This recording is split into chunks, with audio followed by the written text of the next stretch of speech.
But we'll start with the state high school basketball playoffs. Sectional play, as mentioned, begins at neutral sites. Now it's win or go home. At Lakota West this evening, Turpin and Amelia in round number 1. Turpin's Richie Simmons goes to the baseline. Good strong move for Richie. Spartans out in front. Amelia in transition now. Daniel Waldman gets ahead of the field, coast to coast. It counts with the bump and the foul. Now this is always a killer. Second chance shots. Isaiah Bostic rebounds his own miss. Then Brandon Williamson gets the second miss. 3 chances at it. Turpin moving on with a 64-52 win over Amelia tonight. At Lakota East, Wilmington and Withrow in Division 1. Wilmington on the move. Javen Cumberland. Stop, pop, and drop. Back comes Withrow now. Ronnie Bennett gets inside, finds a little bit of daylight. A little up and under move for Ronnie. How about this ball reversal from Wilmington here? Around the horn it goes, and back it comes to Cameron Stewart. Cameron's got an open look from 3. That'll win you a lot of games when you move the ball like that. Wins a game like tonight's. Wilmington moving on in a big way. 87-54 the final over Withrow. Western Brown and McNick in the Division II Dayton District. Early on, Rockets with it. Greg Kent drills from distance. McNick up a couple early. Going the other way now, off a steal. Caton Tomlin takes it all the way, lays it in easily. Rockets working around now in their half-court set. Nick Staterman, strong move, good use of the dribble, powers that one up. McNick gets the win. They're moving on, 60-47, the final score. Well, at 28-0 and 15-0 in the conference, Kentucky's quest for a perfect season continues tomorrow at home against a very good Arkansas team. And for the 18th-ranked Razorbacks, it'll be their only crack at the top-ranked Cats this season, unless, of course, they should meet again in a tournament down the road. Razorbacks have won 7 in a row, haven't lost since last month, and have put up some impressive offensive numbers this season. The one strike against them, the only time they faced a ranked team this season, they lost by 18 at Iowa State.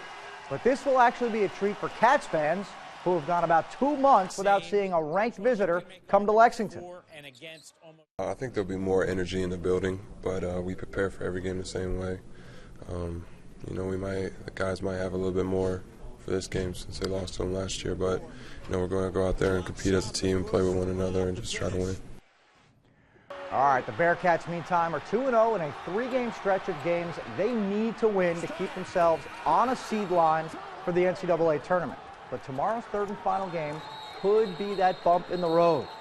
They lost to Tulane at the buzzer at home, now face the Green Wave down in Louisiana. UC has 19 wins, but win number 20 should not be their only motivation tomorrow. The team came into your home court and beat you on the last-second buzzer. If you can't get ready to play against them, we probably got some guys that need some heart monitors, I would think. I mean, I want to beat them. I know that. I really want to beat them, okay? And I think our guys to a man do. Don't you hate how he minces words and beats around the bush? That's a joke, of course. Another full plate on Saturday. 6th-ranked Villanova visits Xavier. That's at 2. Cincinnati tries to avoid that season sweep by Tulane, also a 2 o'clock tip.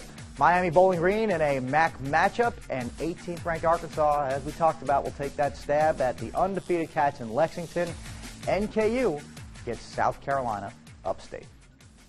Spring training continued in Goodyear today. We know Homer Bailey will not be ready by opening day, but reports are he threw the ball well today.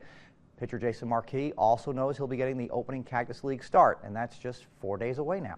Reds have major decisions to make on the back end of their rotation, and Marquis could be a factor there for years. 4, if not all 5 of those spots were accounted for, but now the 4 and 5 spots need to be filled.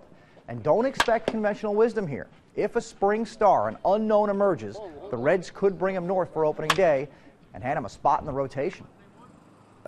You know, I certainly think that there's some young pitchers and position players in this camp that could do enough for themselves to carve out a niche on this ball club. And it may be a young starter that ends up beginning the season in our bullpen, or maybe pitching an entire season out of our bullpen. It could be a young guy that we felt maybe initially we'd like to start in AAA, but they end up earning a spot in our starting rotation.